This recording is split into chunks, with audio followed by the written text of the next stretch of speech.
Hello, everyone. Thank you so much for watching. I'm here with Brian Wang from Next Big Future. Brian is my favorite futurist. He has got a great track record of making predictions on, I think it's Poly. Is it Polymarket? What prediction I platform? use the Metaculus and Okay. Manifold. I'm just interrupting the video briefly to mention that about 15 minutes into the video, we get into how to value Mars. How do you value SpaceX as a company in terms of developing a Mars colony? And Brian blows my mind. So look ahead to that moment in the video. Check the time code here. We're going to talk in another video about Polymarket joining XAI and X. But Mhm. Brian and I were talking recently. There was a valuation done by maybe it was ARK Invest of Right. SpaceX. And Mhm. I have been fascinated with SpaceX. I actually got into SpaceX before I got into Tesla. My first videos on this general venture that I'm on were about SpaceX rather than about Tesla. And I think SpaceX is fantastic. I did a video a while ago, Brian, about Mhm. this is like a few years ago saying Starlink would make SpaceX a $1 trillion company. I think ARK Mhm. Invest is now saying Starlink will make SpaceX a $3 trillion company. So could you, Right. and we're going to talk about valuing Mars later in this video, but could you just talk about how do we value SpaceX as a company? How do you see it? How is that different from what ARK Invest said? Okay, I'll share the slide here. So the ARK Invest thing they have for 2030 is also with Mach 33, which is Space Ventures, and I actually did some work with them on their model of SpaceX before because they helped raise funds for that. So 2030 is when the expected value is 2.5 trillion. Bullish case 3 trillion, bearish case 1.7 trillion. So for people who don't know, SpaceX as a private company is already worth $350 billion. But they only just got profitable. So this year, probably profit just by a little bit. In terms of their next year revenues, they're expecting 15.7 billion from Starlink revenue, which is the main source. Launch revenue stays flat at about 3 billion because even though they launch, say, 200 times in a year, only 20 or 30 of those launches are paid for by other commercial companies or NASA or whoever else. So, and that has stayed flat because other companies aren't really able to scale up as quickly. And that costs them 2 billion, there's operating expenses. So they're rolling back to this year, we're probably at $7 to $10 billion because many satellites yet only have 6 million customers. They'll have more customers for Starlink. They'll get more. So they'll get even more money. So they'll get very profitable because they become somewhat profitable this year, maybe a billion, 2 billion extra. And then by next year, they'll get up to like 7, 8 billion extra. So that growth is huge as in terms of valuing, the kind of right now they're at 10 million customers, but they'll have 100 million customers in a reasonable steady state or even 200, 300 million customers. And so that will get them 20 times enough money, $300 billion. And then the costs don't go up that badly, right? They'll stay at about like maybe 20 billion. Plain and simple, right now, the typical Starlink customer is paying somewhere around $1,000 a year for Starlink access. That number will probably come down over time. Yeah. Probably in poorer countries, they're charging less. I don't know what the pricing scheme is, but in the US, it's probably more than $1,000 a year for the average customer, but in some countries, it may be less.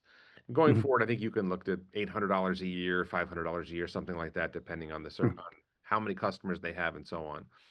Mhm. Um, so if you have 1 million customers and you charge $1,000 a year, you're getting $1 billion in revenue. It's a really nice Right. way of looking at it. 100 million customers sounds crazy. It's not. I Yeah. think I saw an estimate that there might be enough people in the United States alone who don't Mhm. have good internet access that you could have 60 million customers in the United States alone because Right. there's just enough people who aren't in a city that don't have really good broadband access. So 100 million is actually probably a low number for the number of customers they would have down the road because it's simply the best internet service you can get if you're not on fiber and maybe competitive with fiber in some ways. So especially if you have a provider that goes down a lot, if they don't have Yeah. great uptime and Starlink has better uptime. So 100 million customers times $1,000 a month is $100 billion a year in revenue. And there are Right. customers who pay more, like a cruise ship Yeah. pays more. Some Right. corporate customers pay more. So I just wanted people to Mhm. get a handle on what's the underlying revenue story with Starlink? And if you go to 300 million customers, Yeah. even if you're paying, and averaging $600 a Yeah. year, you're at Right. 1.8. Is that $180 billion a year in revenue? Or am I getting? Yeah. 180 billion. Yeah. 180 billion. Yeah. Yeah. That's right. So, okay. In terms of the customers, as you said, there's also business customers, so corporations will use it. There's also advantages to the Starlink where when you transmit over longer distances, like further than LA to New York, that's 3,000 miles. When you pop up, send up to a Starlink up in low Earth orbit, 300, 500 miles away, they'll transmit through virtual vacuum over to the other thing, and The light laser travels links. faster. The Laser laser links, links between satellites. yeah, and that the lasers, the light travels faster through vacuum in space than it does through the plastic of or the glass in the fiber on the ground. So once you get over 3,000 miles, your latency potential can be less by doing the transmission. So those have value too. And there are Um, business that really value that low latency, like maybe stock traders. Right, stock traders and that kind of stuff. Right. So, and then they'll pay even more for those kind of things. The other value is that they were providing famously Starlink communications into the Ukraine during the war, and there was controversy, whether it briefly stopped or not. And the Russians tried to hack the the Starlink satellites, but they could not hack it because the SpaceX Starlink team was so good that they could update their firmware, make the changes, react faster than the Russians, who are very good programmers, could do it. So it's more secure, faster, all these things. They're going to get to competitive with fiber over the next year or two because they're updating with the version 3 satellites, which will be far bigger, like 7, 10 times bigger than the current Starlink 2 minis. And also, they are getting new bandwidth access, so that in Spectrum, V or something like that, that also increase the bandwidth. They can lower the satellites. So they're doing several things technically that will enable them to get to 1 gigabit, even 3 gigabits per second, of speed on the download side. So they will get very competitive with fiber. They have an issue going to very dense cities because even if they put up more satellites, there's only so many you can see line of sight from where you live in a city. But they can still get quite a few customers, and that. And another big change is that they will go direct to cell phones. So that could get them billions of customers, basically 5 billion customers. One, the problem of transmitting to many people is less because you're going to go with potentially lower bandwidth. Although the SEC in March made a huge change we people don't know about, is that they let them increase their transmission power by 10 times. What that mean? That means that they can transmit 5G to cell phones, 4G or 5G speeds. So that will be a huge value to them. So those are the main buckets: military defense, government, bank and finance communications, um, general broadband communications for most people, particularly in rural areas, um, moving um,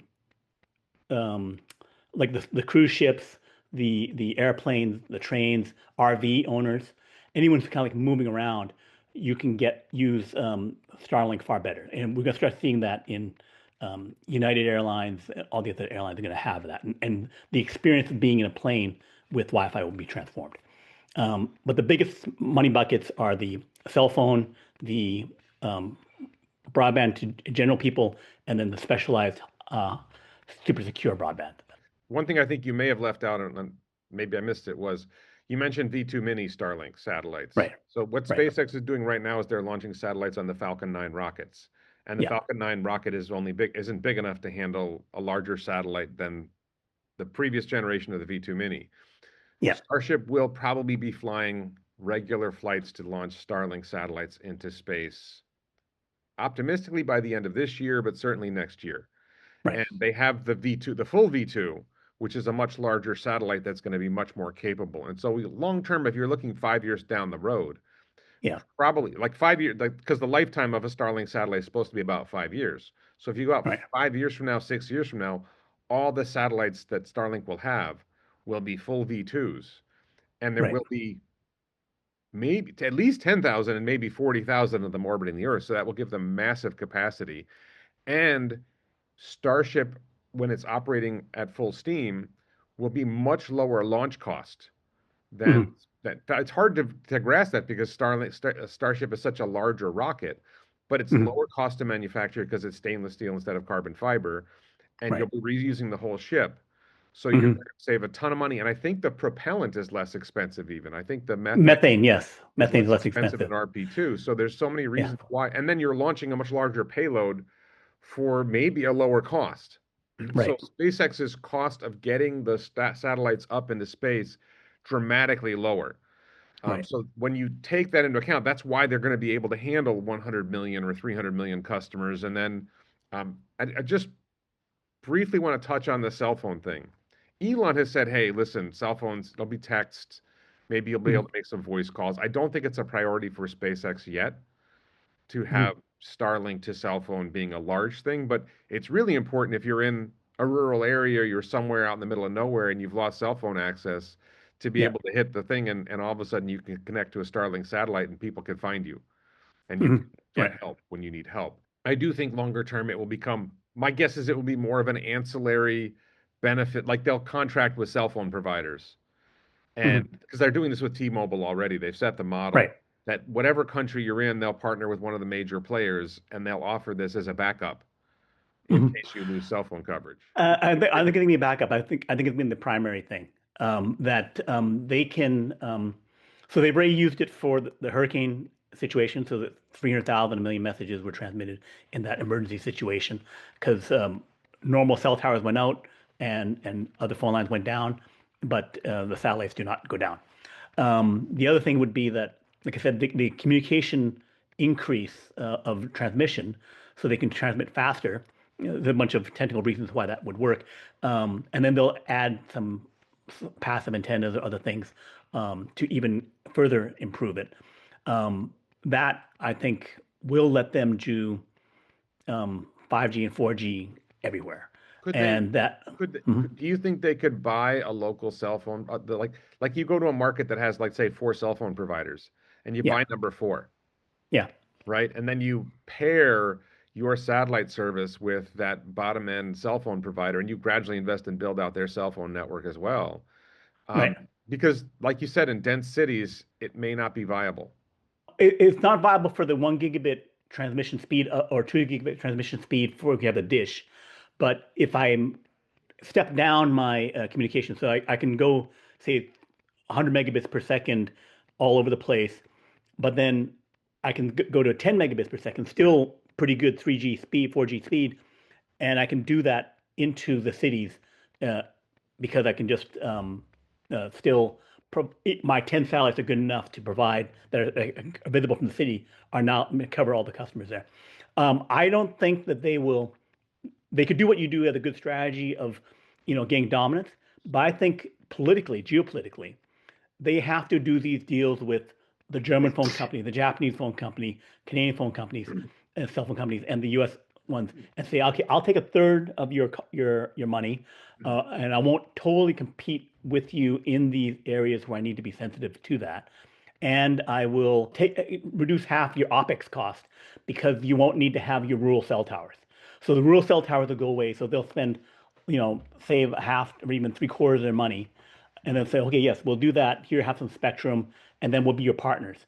Because they could be so dominant, they have to be, not quite as aggressive to get the entire market. I haven't really put much thought into the value of the cell phone business. Maybe that is Mhm. bigger. Did ARK Invest cover that? They didn't emphasize it in their deck. They have an open source GitHub model. Um, I would think if they're going out to 2040, they have to cover the cell phone thing because they will be billing the customers. It's too important. It would end up being, I think 3, 4 times bigger even than a highly built out high-speed internet model. So Okay. they'd have to go into that. So I want to turn to something that ARK Invest chose not to value. and Right. it's something I've been struggling with for more than like at least a couple of years, maybe 3 years. Yeah. Is SpaceX has made it clear their mission is to establish a colony on Mars, Yeah. and I don't know how to value that.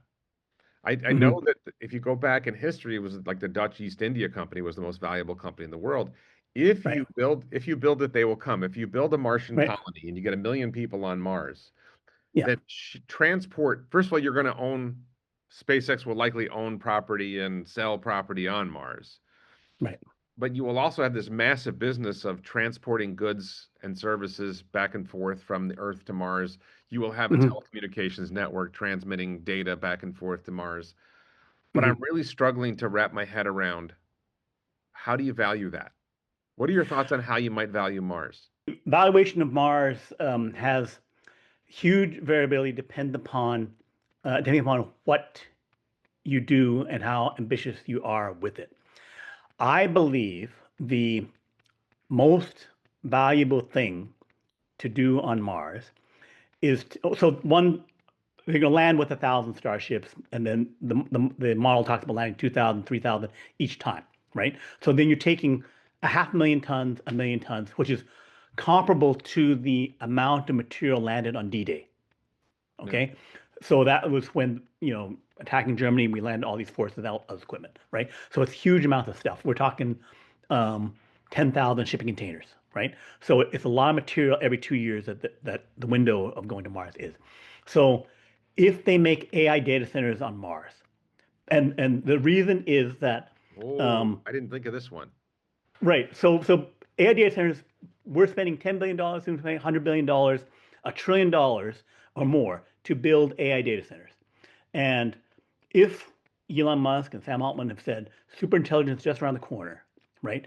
Then the world economy goes from GDP, number of people times productivity, GDP per capita, right? That's Yeah. a simplified form of the economic value of the world, right?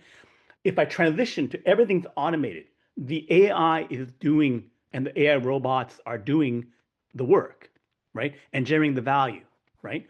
Then it becomes, after the transition happens, it becomes number of chips times the value that generated by each of those chips. So if I make 1 trillion chips, and I can up the value of the world by 1,000 times, 10,000 times, right?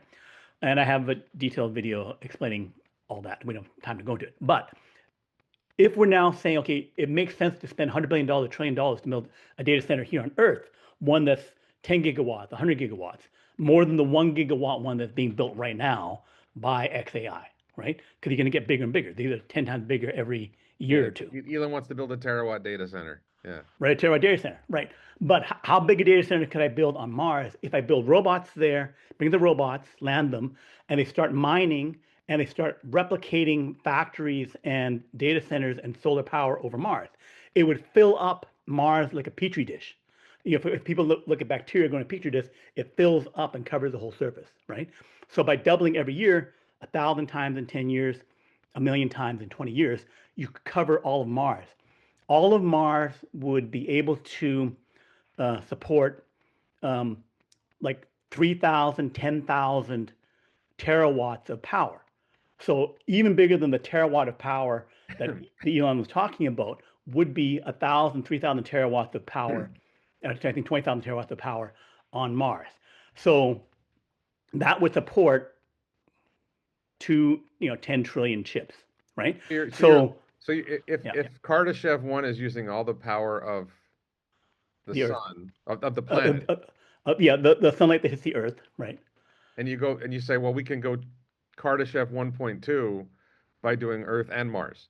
Right, right. And it'd be easier to do Mars first, no oceans now, no property There's no issues, people in the way. no people in the way. Right. So then by covering all of Mars with an AI data center, right? It's taking us 2 years, 3 years to build these data centers. So sending something to Mars a year, building it, and it's not that It's insane. a 6 month And trip. a 6 month trip, right? And then it computes the your model over a year, and transmits it back. So I'm only transmitting the model back to me, and I can continue to upgrade it. So that, and in terms of Kardashev one, I think Mars, covering all of Mars, would be, you know, it's 100 times, 1,000 times more power than we have on Earth now because we're away from Kardashev one. So it's the fastest way to get to like 20% of Kardashev one So you're instead saying of like so you're saying 0.01. the value of Mars is way bigger than transporting people and goods and services back and forth to Earth. The Right, value of right, Mars is if you're heading towards a world of AI data centers, there's no right. oceans. Solar radiation is a little lower than it is on Earth, but of course there's no atmosphere to block the sunlight either because you're farther Right. from. But I think the efficiency Yeah, of solar panels on Mars is a little less than the solar panels on Earth, but there's right. no oceans, No oceans. Right. and you can probably go close to the poles because it's Right. cold everywhere, Cold and there's everywhere. no Yeah, yeah. people in the way, and there's no zoning laws. So Yeah. could you Right. have Kardashev point 0.8 on Mars and Kardashev 1 on Earth? Could Yeah. you get to good? Okay, so there's a value there that's hard to wrap your head around, but that's something crazy. I Yeah. like The it. other thing is that Elon keeps talking about the city on Mars, self-sustaining 1 million people. The thing is, once you are partway to doing that, you have basically opened up the entire solar system. Yeah, That basically you can make factories on Mars to make more starships. And it's a simplified economy of what you're building there. Because all I care about is building more bots, more starships, more data centers, and a version of chips. So I can say I don't care about making, my Kleenex boxes and other materials. I can say I can use these 10 materials, these 15 materials, mine them, make them. If I need to bring something special, I can bring in my million tons of stuff I'm bringing over. I can bring some other stuff. And then I can launch out a million doesn't starships this from conflict Mars. with Elon's vision that Mars needs to be independent, needs to make everything they need? Right, but does it happen right away, or do you wait a few decades? I'm just talking about the 0.1% that's or 0.2% that's hard. Anything that's heavy, I want to definitely make on Mars. I'm making my own steel. I'm Yep, making oxygen, water. Anything that's heavy, cement. I'm making that all on Mars. But it's like, how long does it take me to make my fab on Mars? Right? yep, Maybe that last bit for the chips. I bring the chips over. yeah. Yeah, All right. So that's big think. yeah, I already thought the potential of being the Dutch East India Company was big enough, but right. you went way bigger and said I think you made a credible case that Kardashev approaching Kardashev scale on Mars might be easier than Kardashev scale on Earth, and it's still hard to figure out what's the value of that. But I think your point is just well, you have robots and AI producing stuff, Yeah, and that's right. you can produce infinitely more, like not infinitely, but thousands of times more stuff, or millions of times more stuff if you have robots and AI because they don't sleep and they don't use as much energy as humans and they don't have the Right. same labor laws and so on and so forth yet. For those of you watching, thank you for watching. We're going to be making another video next, and Yeah. that'll be a separate video. So thanks everybody so much for watching, and Brian, I'll be back with you in a minute.